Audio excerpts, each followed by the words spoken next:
ABP RSS की कब्र खोदने की बात वो कर रहे हैं, देश के प्रधानमंत्री गृह मंत्री की कब्र खोदने की बात कर रहे हैं। प्रथम दृष्टया आप आरोपी बनते हैं तो छोड़ने का कोई मतलब नहीं बनता है कि मैं इसको कड़े शब्दों की निंदा करता हूं। अगर इस देश में मानयोग सुप्रीम कोर्ट की बात के ऊपर भी प्रोटेस्ट होंगे तो फिर बचा के। ऐसे नारे जेएनयू में आजकल लगना आम बात हो गई है। अफजल तेरे कातिल जिंदा है, हम शर्मिंदा है, ऐसा नारा लगाता। उसके बाद में लगातार अब एबीपी आरएसएस की कब्र खोदने की बात कर रहे हैं।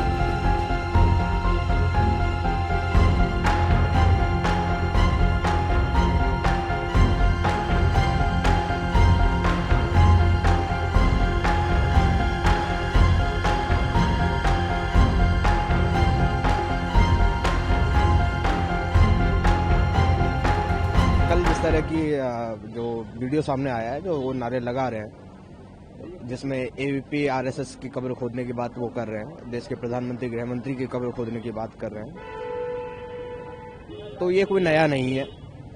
वामपंथियों का और इतिहास रहा है, पूरा एक लंबा इतिहास है उनका, कि वो देश के संविधान में, देश की न्यायपालिका में उनका कोई भरोसा नहीं है। बस वो एक संवैधानिक और संविधान की बात करते हैं सिर्फ अपने आप को बचाने के लिए, अपने आतंकवादियों को बचाने के लिए।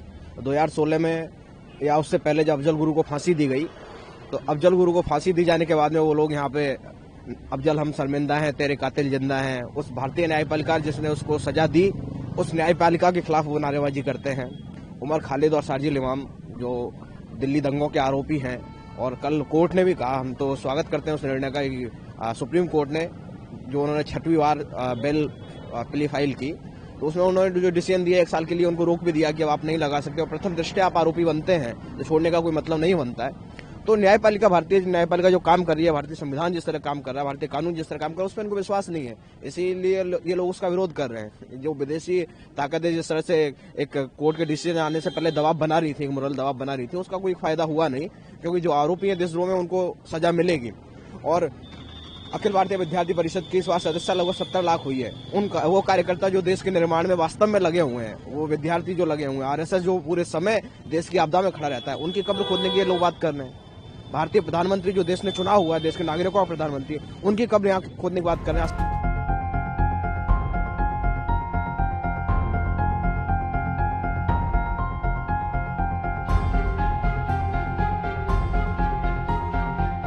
कि मैं इसको कड़े शब्दों की निंदा करता हूं। अगर इस देश में मानयोग सुप्रीम कोर्ट की बात के ऊपर भी प्रोटेस्ट होंगे तो फिर बचा क्या। इन लोगों को कोई देश से, कोई संविधान से, कोई कानून से मतलब नहीं है। ये अलगाववादी लोग हैं। ये केवल और केवल देश को तोड़ने वाली बातें करते हैं। देश के प्रधानमंत्री जी के खिलाफ अपशब्द बोलने, देश के गृह मंत्री के खिलाफ अपशब्द बोलने बड़े शर्मसार है।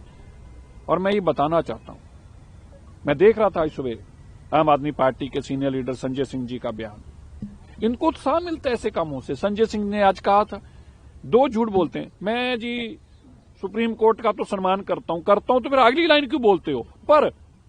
पर इनको जेल में रखना नहीं चाहिए, इनको छोड़ना चाहिए। मतलब दिल्ली के अंदर बेकसूर लोगों को, दंगे में मारने वालों को, दंगाई करके मारने वाले लोगों को जेलों में नहीं रखना चाहिए। ऐसा आम आदमी पार्टी का स्टैंड है। और यही स्टैंड 40 साल तक कांग्रेस का रहा है 1984 के कत्लेआम के लिए। इससे पता चलता है कि ये पार्टियां कितनी गंदी राजनीति करती हैं। इन लोगों को, ये शाजिल जितने लोग हैं, ये साजिश के पीछे, इनके पीछे कहीं ना कहीं आम आदमी पार्टी और कांग्रेस हमेशा ही दिखाई देती है दंगाइयों के पीछे। ये एक सोचने वाली है।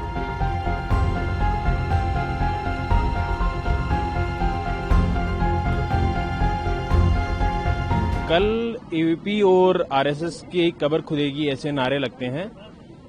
ऐसे नारे जेएनयू में आजकल लगना आम बात हो गई है। 2016 में ये नारा लगा था, अफजल तेरे कातिल जिंदा है, हम शर्मिंदा है, ऐसा नारा लगा था। उसके बाद में लगातार अब एबीपी आरएसएस की कब्र खुदने की बात कर रहे हैं। ये वही एबीपी है या आरएसएस है जिसके 60 लाख से ज्यादा मेंबर्स हैं। क्या वो उन 60 लाख लोगों की कब्र खोदने की बात कर रहे हैं, या फिर ये जो आरएसएस के जो लाखों करोड़ों स्वयं सेवक हैं, ये उनकी कब्र खोदने की बात कर रहे हैं?